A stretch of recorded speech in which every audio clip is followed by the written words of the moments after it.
Hello students, कैसे हो आप सब लोग। आई होप कि आप मस्त होंगे और घर पर स्वस्थ होंगे। तो जैसे कि आप जान रहे हो, हम लोग ने चैप्टर नंबर 1 को कंप्लीट किया और अब हम लोग ने चैप्टर नंबर 2 का एक लेक्चर कंप्लीट किया। आज हमें वहीं से कंटिन्यू करना है। प्रीवियस लेक्चर के अंदर हमने कुछ चैप्टर के इंट्रोडक्टरी पार्ट के बारे में देखा और हमने ये डिस्कशन किया था कि पूरे चैप्टर के अंदर हमें 4 टॉपिक्स डिटेल में पढ़ने हैं। अब आज हम लोग और हमने पहले उसी दिन चैप्टर नंबर 2 के कंसंट्रेशन टॉपिक को पढ़ना शुरू कर दिया था। आज हम लोग वही कंसंट्रेशन टॉपिक को और आगे बढ़ाएंगे बच्चों। ठीक है, चलिए कंसंट्रेशन टॉपिक में अब हमारे लिए आता है वो है नॉर्मलिटी। नॉर्मलिटी जैसे कि आप लोग जान रहे हो, हम लोग ने 11th स्टैंडर्ड में चैप्टर नंबर 1 में कंप्लीट कर लिया था, लेकिन क्योंकि यहां पर इस चैप्टर में आता है तो हम लोग उसको कर ही लेंगे डिटेल में। ठीक है, तो नॉर्मलिटी क्या होगा? Number of equivalent of solute in per litre volume of solution. ठीक है, तो number of equivalent of solute in per litre of volume of solution आएगा। इक्विवेलेंट को हम लोग यहां पर मोल्स के बराबर ले लेंगे। चलिए देखते हैं क्या होगा। नॉर्मलिटी का जो फॉर्मूला बनता है that is number of equivalent of solute पर वॉल्यूम ऑफ सॉल्यूशन। लेकिन यहां पर क्या होगा? ये equivalent EQ divide by VL आएगा, यानी कि लीटर्स में। ठीक है बच्चों, लेकिन इक्विवेलेंट का फॉर्मूला आपको क्या बनेगा? इक्विवेलेंट मास अगर आपको दिया है तो उसका फॉर्मूला क्या बनता है बच्चों? तो उसका फॉर्मूला बनता है, हम लोग उसको मोल्स लेते हैं यहां पर, लेकिन यहां पर क्या होगा? वेट अपॉन मॉलिक्यूलर मास की जगह पर आएगा इक्विवेलेंट मास। तो फिर हम ये जो वैल्यू है EQ that is equal to EQ, ये EQ की एज वाली जो वैल्यू हमने उसको यहां पर रखा, तो W upon EM into VL आएगा बच्चों।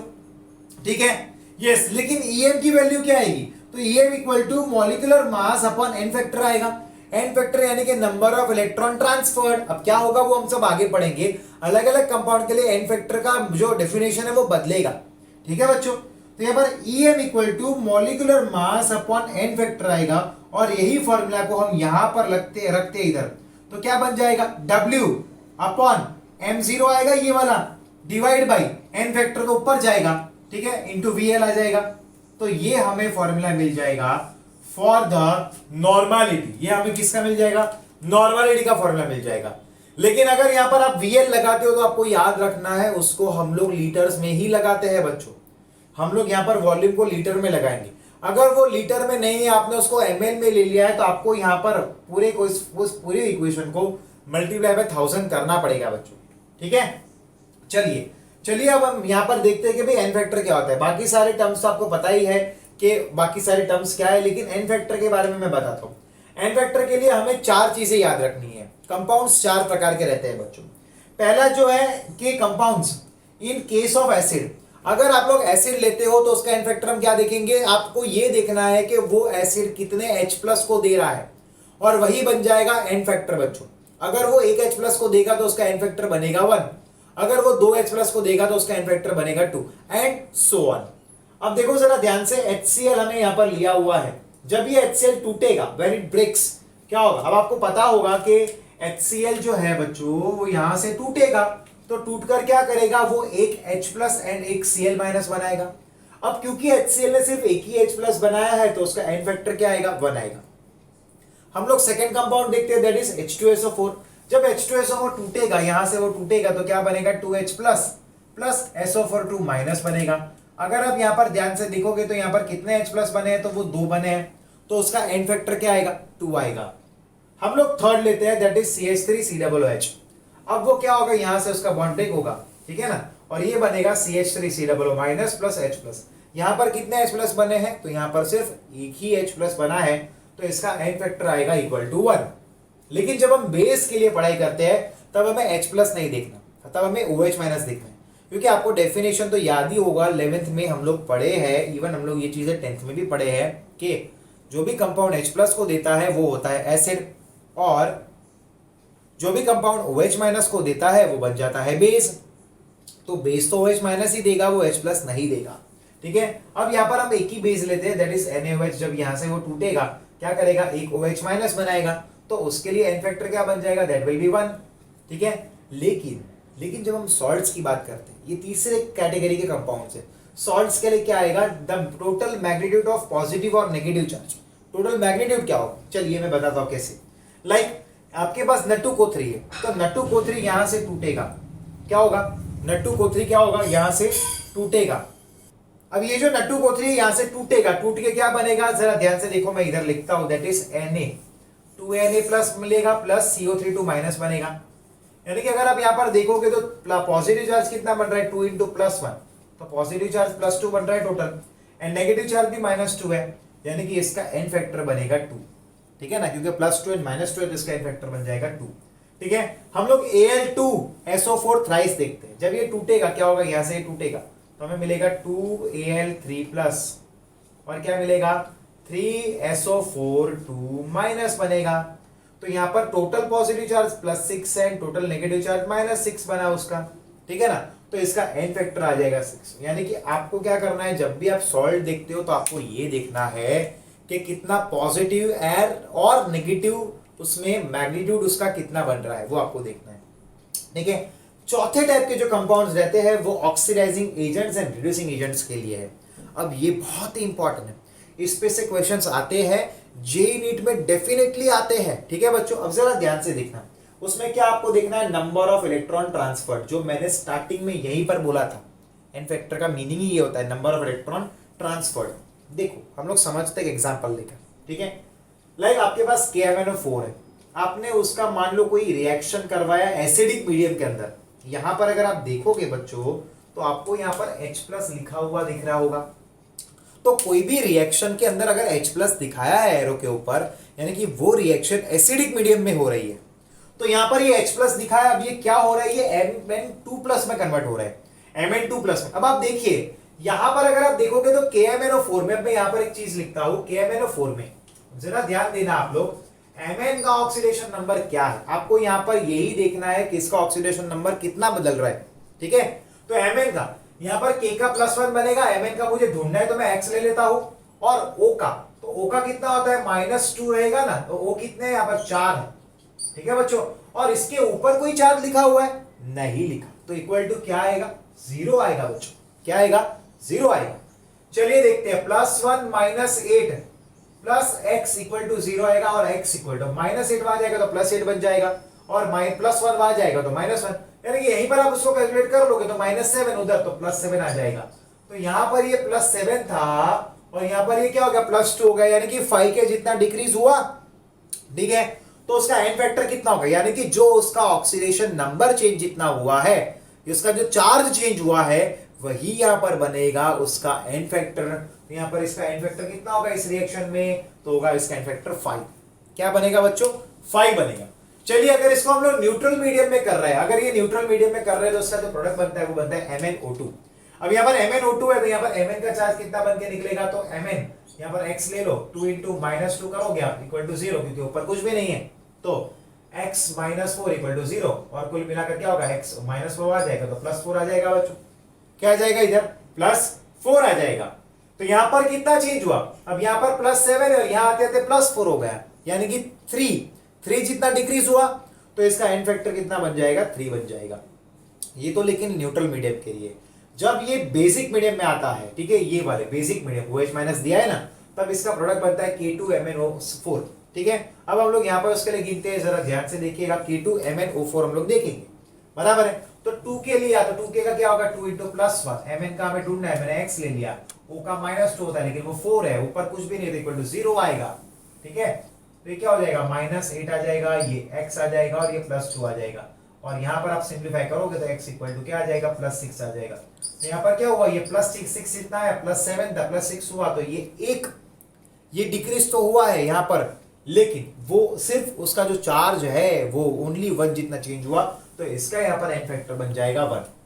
ठीक है बच्चों, इसका यहां पर n फैक्टर बन जाता है 1। तो इस तरह से हम लोग n फैक्टर को फाइंड करते हैं, और ये हमारे नॉर्मलिटी का टॉपिक ये था। ठीक है बच्चों, अभी आगे भी हमारा टॉपिक कंटिन्यू होगा, पर आप लोग क्या करोगे, पहले इसका स्क्रीनशॉट ले लीजिए। ठीक है, फिर मैं इसको रब कर लूंगा, और फिर हम लोग आगे के टॉपिक पे आगे बढ़ेंगे। आज के जो टॉपिक्स है वो सारे कंसंट्रेशन रिलेटेड है बच्चों, तो इसका जल्दी से आप लोग फटाफट इसका स्क्रीनशॉट ले लीजिए। ये कुछ हमारे आगे के कंसंट्रेशन टर्म्स है जो हमें पढ़ने हैं। आप ये बात नोटिस करोगे, कुछ कंसंट्रेशन टर्म्स जब आप मेरी नोट्स को टेक्स्ट बुक से कंपेयर करोगे तो वो टेक्स्ट बुक में कुछ टर्म्स नहीं दिए, लेकिन हमें ये करना जरूरी है, क्योंकि इनके रिलेटेड क्वेश्चंस जेई में, नीट में और गुडसेट में आते ही हैं, और ये आपको आपके शॉर्ट क्वेश्चंस में के लिए भी इंपॉर्टेंट है ये, ठीक है। लाइक यहां पर हमारा एक और नया टर्म जो है वो है नॉर्मलिटी। अब नॉर्मलिटी की फॉर्मूला क्या बनती है, N is equal to equivalent upon volume बनता है। लेकिन इक्विवेलेंट के बारे में आपको मैं बता दूं इक्विवेलेंट क्या होता है, तो आपको याद होगा आगे ही मैंने बताया, पढ़ाया हमने कि इक्विवेलेंट इज इक्वल टू होता है वेट अपॉन इक्विवेलेंट मास। तो इसकी ये जो वैल्यू है वो मैंने यहां पर रख दी है, इंटू ये वी वॉल्यूम आ गया, दैट इज इक्वल टू क्या आएगा। लेकिन अगर हम लोग ये देखेंगे इक्विवेलेंट मास क्या होता है, ईएम की वैल्यू क्या होगा, तो ईएम की वैल्यू इज इक्वल टू आएगा molecular mass upon N factor आएगा, ठीक है ना। तो हम लोग यहां पर क्या करेंगे, इस वाले वैल्यू को रख देंगे, तो ये m0 इंटू एन फैक्टर आया इधर, ठीक है, ये क्लियर हो गया आपको। तो मैं n equal to W into N factor upon m0 into V आ जाएगा, ठीक है बच्चों। अब यहां पर m इक्वल टू, अब देखो हम अगर ये हमें नॉर्मलिटी की फॉर्मूला मिल गई, लेकिन अब हमें क्या करना है, नॉर्मलिटी एंड मोलारिटी दोनों के रिलेटेड कोई एक टर्म को फाइंड करना है। तो जरा ध्यान से देखना, मोलारिटी का फॉर्मूला क्या होता है, molarity m is equal to weight upon molecular mass into volume होगा, ठीक है बच्चों, ये क्लियर है आप लोग को, यस। अब यहां पर एक फॉर्मूला हमारे पास ऑलरेडी है, that is n equal to m। अब देखो ये वाली जो पूरी वैल्यू है that is equal to m। अब ये वाली पूरी वैल्यू यहां पर है कि नहीं है, तो that is equal to m आ गया कि नहीं, इनटू क्या आएगा n फैक्टर। तो यहां पर हमें क्या मिल गया, मोलारिटी एंड नॉर्मलिटी के रिलेटेड एक टर्म मिल गया, पूरा फॉर्मूला मिल गया। और ऐसा क्वेश्चन में पूछते हैं, क्या करते हैं जेई में, आपको मोलारिटी दिया होगा, आपको n फैक्टर दिया होगा, आपको सीधा नॉर्मलिटी फाइंड करना होगा। तो सब लोग क्या करते हैं, मोलारिटी पे से नॉर्मलिटी की फॉर्मूला को डिराइव करते हैं, सब मेहनत करते हैं, बट हमारे पास यहां पर एक शॉर्टकट आ गया। चलिए अब एक काम करते हैं, नॉर्मलिटी को हम लोग एक और उसकी फॉर्मूला बनाते हैं। तो नॉर्मलिटी बराबर क्या होता है, इक्विवेलेंट अपॉन वॉल्यूम होता है, तो ये यहां पर आ गया। इवन हमें एक और फॉर्मूला मिला, वो ये है, तो ये दोनों को मैंने इक्वल टू कर दिया। लेकिन यहां पर क्या है, मोलारिटी है, ठीक है। मोलारिटी की फॉर्मूला क्या बनती है, that is moles upon volume आएगा, बराबर कि नहीं, मोल्स अपॉन वॉल्यूम आएगा। तो यहां पर मैंने रख दिया मोल अपॉन वॉल्यूम, पर ये वॉल्यूम जो है बच्चों वो कट हो जाएगा। तो यहां पर इक्विवेलेंट का जो फॉर्मूला नया बनेगा, that is n into N factor, where n is equal to moles and n factor होगा। यहां पर इक्विवेलेंट एंड मोल्स के लिए ये रिलेशन हुआ है बच्चों, इसका रिलेटेड भी क्वेश्चन आता है, ठीक है। तो ये हमारा यहां पर बन गया equivalent is equal to n into N factor. इसके बाद जो इंपॉर्टेंट हमारा कंसंट्रेशन का टॉपिक है, टर्म है, वो है फॉर्मालिटी।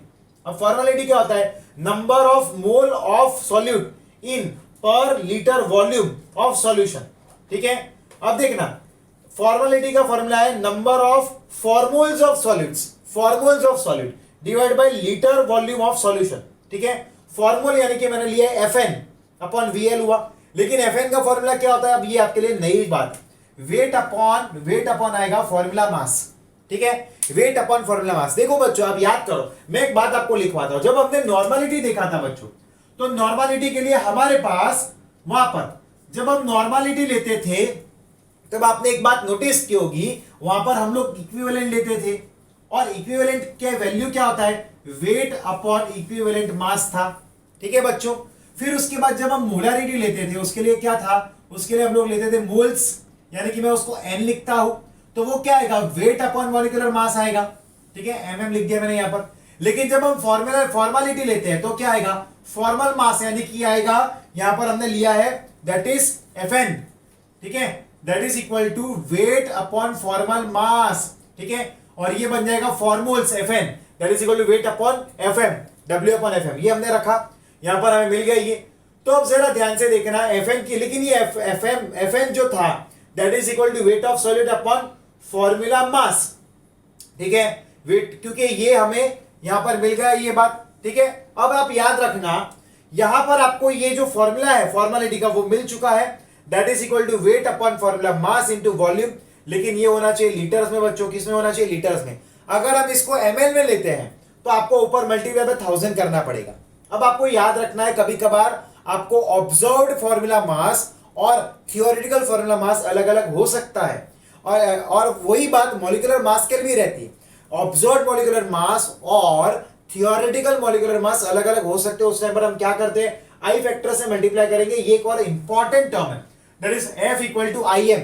आई एम यानी कि आई मतलब कि आई फैक्टर, एम यानी कि मोलालिटी आएगा। ये एक और इंपॉर्टेंट जो फॉर्मूला है वो आपको याद रखनी है बच्चों, ठीक है। उसके बाद है ppm weight per volume and ppm volume पर वॉल्यूम। पहले हम देखते हैं कि भाई परसेंटेज वेट पर वॉल्यूम क्या होता है, that is equal to weight of solute in gram upon volume of solution in ML multiply by 100। Now PPM weight per volume क्या होगा, weight of solute in gram upon volume of solution in ML. लेकिन अब हम percentage में find नहीं कर रहे हैं, हम किस में फाइंड कर रहे हैं, हम लोग पार्ट्स पर मिलियन फाइंड कर रहे हैं। तो मिलियन यानी कि 10⁻⁶ हो जाएगा, तो हम उसको 100 की जगह पर क्या करेंगे, 10⁻⁶ करेंगे। इजी है ना। चलो, तो वॉल्यूम में क्या होगा, ऊपर वेट था तो यहां पर क्या आएगा, वॉल्यूम के लिए वॉल्यूम आएगा, volume of solute in ML divide by volume of solution in ML into 10⁻⁶, क्योंकि पार्ट पर मिलियन है। चलिए, अब परसेंटेज वेट बाय वेट क्या आएगा, wait of solute in gram divide by weight of solution in gram into 100 आ जाएगा। उसके बाद है मोल फ्रैक्शन, ये भी 11th में पढ़ चुके हैं। मोल फ्रैक्शन के लिए मान लो कि भी हमारे पास कोई भी एक बीकर है, वो बीकर के अंदर मैंने बी सॉल्वेंट डाल दिया है और उसके अंदर ए सॉल्यूट डाल दिया मैंने, और दोनों को मिक्सअप करने के बाद मैंने सॉल्यूशन बनाया है। तो क्या आएगा उसका फॉर्मूला, एक्स ए यानी कि mole fraction of solute A that is equal to moles of A upon total moles. Total mole यानी कि moles of solute plus moles of solvent. Same way X B है तो क्या आएगा, moles of solvent divide by moles of solute plus moles of solvent that is total moles. अब याद रखना ये दोनों का जो टोटल होगा X A plus X B, moles of A plus moles of B that is always equal to 1 रहेगा वो बच्चों।